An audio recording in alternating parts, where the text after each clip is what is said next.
Vadodara rural Dabhoi એપીએમસીની ચૂંટણી માટે મતદાનનો પ્રારંભ થયો છે તો કુલ 811 મતદારો આજે મતદાન કરવા માટે પહોંચ્યા. વહેલી સવારથી જ મતદાતાઓમાં ઉત્સાહ જોવા મળ્યો છે. ભાજપે સૌ પ્રથમ વખત મેન્ડેટ આપી પોતાના ઉમેદવારોને ઉભા રાખ્યા છે. છેલ્લા 40 વર્ષથી એપીએમસીમાં દિલીપ પટેલનો દબદબો છે, પરંતુ મેડિકલ ઇન્જિનિયરિંગના કારણે તેઓ ચૂંટણી પ્રચારમાં હાજર નથી. ચૂંટણીમાં સહકાર અને ખેડૂત હિત રક્ષક પેનલ સામે છે.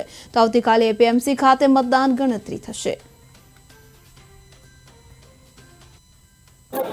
ખેડૂતોનો વિકાસ સાથે ખેડૂતો માટે ડભોઈની ખેતીવાડી ઉત્પન્ન બજાર સમિતિની અંદર એમને જે ગોડાઉનો બનાવવા જોઈએ એટલે ખેડૂતો માટેની જે વેપારની વ્યવસ્થા ઊભી નથી કરેલી એ કરવી જોઈએ અને એ કરવા માટે અમે પ્રયત્ન કરીશું.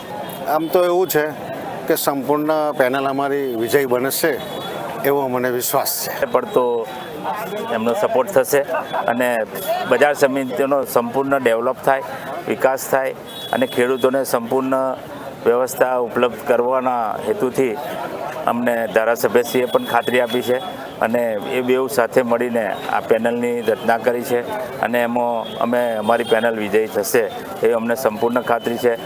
મતદારોનો બહુ સારો એવો અમને વિશ્વાસ આપ્યો છે.